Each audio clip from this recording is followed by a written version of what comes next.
SBR Videos is sponsored by Sports Cash System. Click on the link below for more information. Hey, welcome to SBR Forum Videos. I'm Peter Loshak. This is the Upstone versus the World show that we do every week, where we talk to Doug Upstone about his recommended picks that he gives us in the articles that he writes for SBR Forum each week about the NFL. Right now we're looking ahead to NFL Week 14. Doug, thanks for doing the show with us again. And how'd you do last week? Well, Peter, we kept it going. We went 2-1, and in the last month, that's taken us to 8-2-2 against the spread, and 19-13-3 for the season. So we're making some really good progress. Hey, that is just an impressive record. There's absolutely no other way to put it. Congratulations, Doug Upstone. I can't say I'm super surprised. You've done a lot of preview videos with us over the years, and you always had a great overall record with us, both college and NFL. Thank you. And just see if we can keep it going again this week. You're welcome, Doug. All right, value pick number one for NFL Week 14. Week 14, value pick number one is Kansas City minus the points over Washington. Now, in this confrontation of American Indian nicknames, Kansas City has faced smoking hot quarterbacks in Peyton Manning and Phillip Rivers in recent weeks, and their cornerbacks have been exposed. Now, Robert Griffin III is just not the same quarterback this season, and the Washington offensive line is doing a poor job in pass blocking.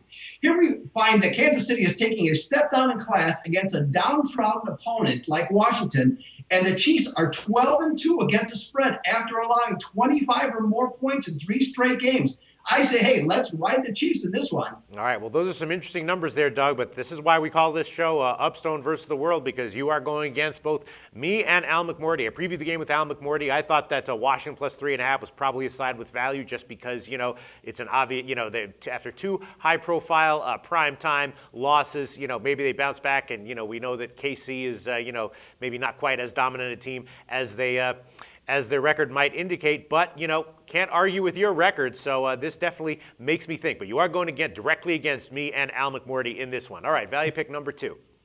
Number 2 is Philadelphia minus the points over Detroit. Now, of course, I know the Eagles are a pathetic 1-12 against the spread at home, but Nick Foles, the way he's been running the Philadelphia offense, has really been great. And this is a big play passing offense, and I think they'll have no problem pushing the pigskin down the field against Detroit's 26th ranked defense. I expect Chip Kelly to really push the tempo against Detroit's talented front four to really try and wear them out. Now, also, Matthew Stafford and the Lions offense has committed at least 3 turnovers in their last 4 of their last 5 games, which Philadelphia could certainly feast on.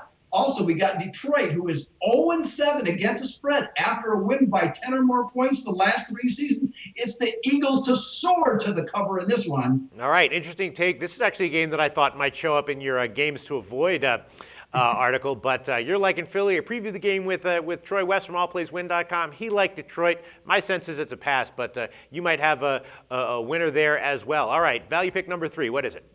Number 3, Tampa Bay minus the points over Buffalo. Now, last week I overestimated the strength of Tampa Bay against Carolina and missed that game, but I think they're in a favorable situation here. When Tampa Bay is able to establish the run from the start of the game, they tend to really play well. And with the Bills having the 24th run defense in the league, I think this provides the Bucs a real opportunity. Now, on the presumption that they run the ball as I expect them to, I think that will help negate Buffalo's strong pass rush. I look for the Tampa Bay to cash against the Bills' number 24 yards per points allowed defense. And the visitors, the Bills here, are 1-5 straight up and against the spread in non-home games. It's the Bucs to bounce Buffalo. Yeah, that one I definitely agree with. Seems like kind of an obvious side, which actually makes me a little bit nervous, but I did preview that game with a fresh handicap. We both agreed that Tampa Bay was the right side, so all 3 of us are in agreement. Makes me a little bit nervous when we're all liking a line that much, but I agree with you. I think you're going to have at least another 2-1 week this week, Doug Upstone. Thanks.